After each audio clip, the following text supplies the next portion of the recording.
Bonjour à toi et bienvenue sur la chaîne Blender Kakarot. Aujourd'hui, on va faire un feu animé style manga, style cartoon. Pour ça, on va utiliser des modifiers. Alors j'espère que tu es chaud patate, pizza, etc. C'est parti! Allez, c'est parti. Donc, on va sur la petite clé, Add Modifier. On tape Subdivision Surface et on en met 5 sur le Layer Support.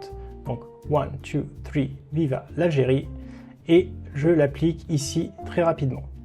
Tab pour passer en Edit Mode, je sélectionne une vertex au hasard en haut, j'appuie sur la touche haut de mon clavier pour placer en Proportional Editing, G pour Grab et je l'amène comme ça vers le haut. Donc je vais réduire l'influence avec la molette de ma souris de mon Proportional et je vais mettre une pointe comme ça. Voilà. Donc ensuite on ajoute un deuxième modifier, celui-ci Displace, voilà, et on va faire une nouvelle texture, donc New. On va dans soit texture en bas ici, soit sur les deux petits points pour modifier la texture. Lorsqu'on qu'on veut le déformer, il faut que c'est une forme particulière. Donc, on va mettre du Voronoi à la place de Image or Movie dans Type. On va taper Voronoi. Donc là, c'est trop petit. On va agrandir le size. Je vais mettre 0.7. Allez, voilà. 0.7. Donc, je retourne sur mon modifier. C'est trop creusé à mon goût. Je vais réduire. Je vais mettre 0.8 ici dans Strength. Voilà, on va commencer à mettre de la couleur. Donc je passe ici en Shader Editor, Shift A Color Ramp. On va faire un shader très simple. Shift A Gradient Texture. Je sais que ça fait peur, ça les nœuds, mais là c'est vraiment du basique. Donc Gradient pour faire un dégradé sur ma texture. Color ici avec Color bien sûr. J'appuie sur Render pour qu'on puisse voir ce qu'on fait. Et là si j'augmente le noir ou le blanc, ça fait un dégradé de gauche à droite, comme on peut le voir. Sauf que nous on veut de haut en bas. Donc on va cliquer sur Gradient, CTRL-T en raccourci pour faire le mapping et les textures coordinate. Si tu n'as pas ça, c'est qu'il faut aller dans Edit Preferences et tu vas aller dans Add-on, ça, et tu vas taper Node Wrangler. Je le dis à chaque tuto, si tu suis mes vidéos, tu dois déjà l'avoir activé.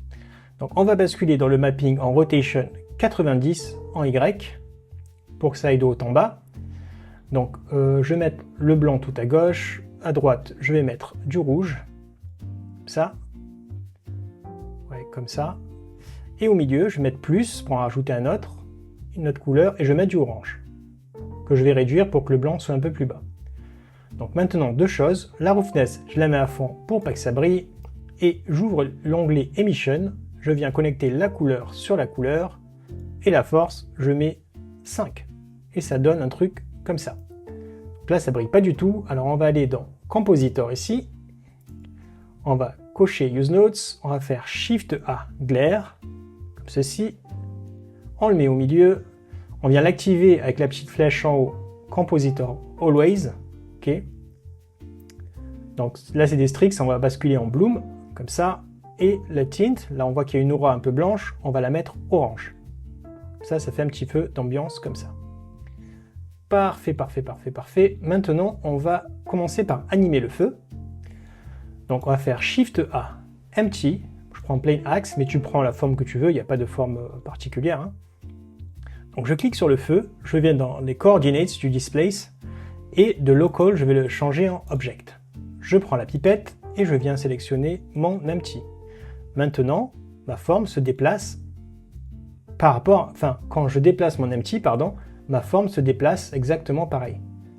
Bon, nous, je pense que tu as compris, on veut l'envoyer vers le haut comme ça pour faire un effet de flamme. Donc on va l'automatiser. On va faire N pour faire apparaître ce menu. Dans Item Location, on va sur l'axe des Z.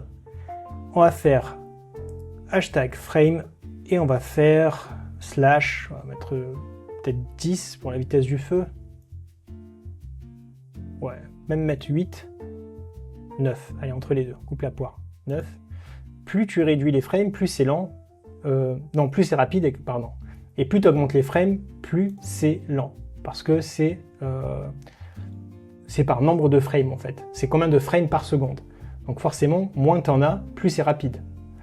Donc on va mettre des flammes. Donc on va sélectionner notre objet ici. On va faire Shift D, Z, l'augmenter un tout petit peu. S pour scale un tout petit peu. Léger en Z, Tab pour passer en Edit Mode, je viens prendre des trucs comme ça. Avec l'influence de ma souris, je mets un truc tout fin, pour faire vraiment des petites pointes comme ça.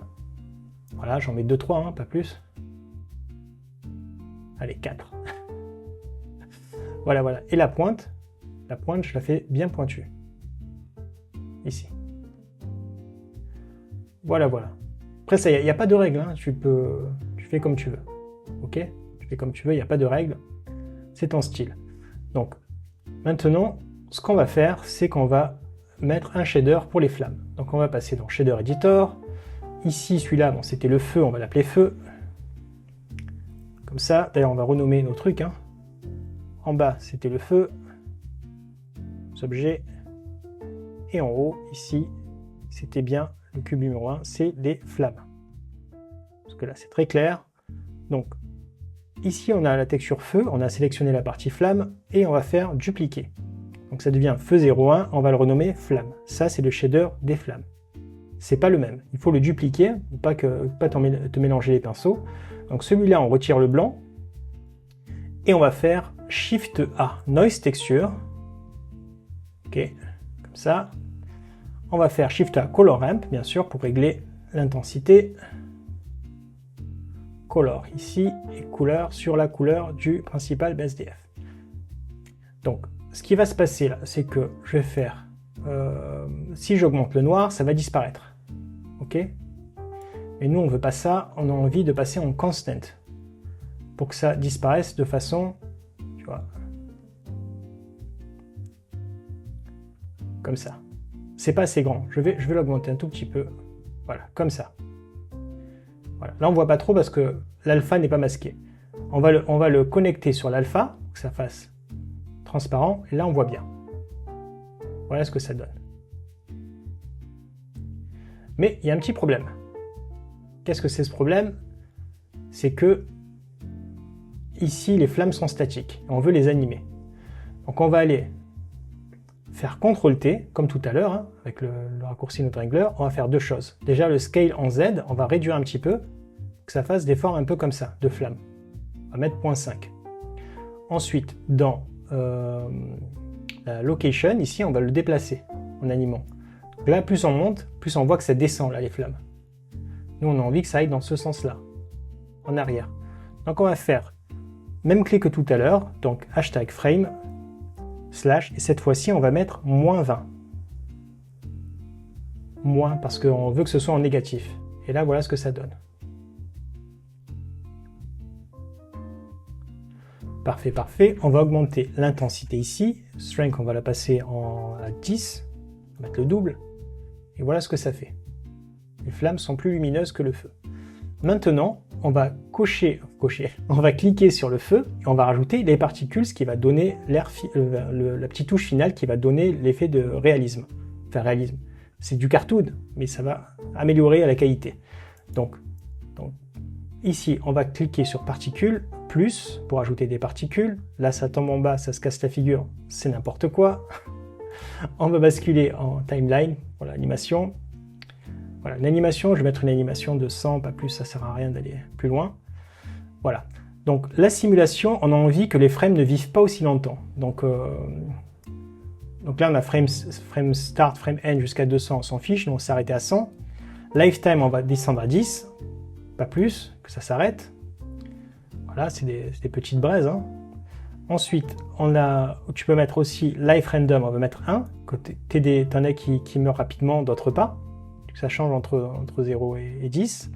Ensuite, on va aller dans Velocity et sur l'axe des Y ici, donc dans Object Alignment, dans le Z, on va mettre 5. Comme ça. Là, ça va aller vers le haut. Parfait, parfait, parfait, parfait. Super. Donc maintenant, on va plus faire un effet de vent et tout. On va faire dans Random ici, Randomize, on va mettre 0.5. Tout petit peu, ça aille des fois vers les côtés et tout, pas forcément tout en Z. Parfait. Donc on va faire Shift A maintenant, on va mettre Mesh, Icosphere, ok, comme ceci, on amène là. Celle-là, on va passer en Shader Editor, et même pas, en fait, on peut aller directement sur Material ici, New, on bascule de Principal BSDF, on bascule en Emission, tu peux le faire en bas, hein, c'est pareil. On met une couleur orange, comme ça, et la force, on va mettre 50, un truc bien plus fort, comme ceci. Donc maintenant, ici on a notre feu, pardon. On va dans nos particules et dans Render, on ne veut pas que ce soit des halos comme ça, parce que de toute façon ça n'apparaîtra pas au rendu. On va le changer en Object, comme ça, et l'Object, les braises, ça va être ça, voilà. Donc on va changer deux choses, déjà la taille, le scale, je vais baisser un tout petit peu, je vais mettre 0.03, et scale random, je vais mettre 1. Voilà ce que ça donne. Le nombre, je pourrais même le baisser à 1000, quoique 1000 c'est bon, c'est bien. Là c'est bien. Maintenant, l'icosphère, on peut la masquer ici, masquer ça, le render, pour pas que ça apparaisse dans le render. Et là, tu as ton petit feu animé, nickel, tranquille, comme un boss. Voilà, j'espère que le tuto t'a plu. Si c'est le cas, n'oublie pas de t'abonner, partage la vidéo, mets des commentaires pour référencer la chaîne, soutiens-moi, et je te dis à très vite pour des nouveaux tutos en français. Bye bye!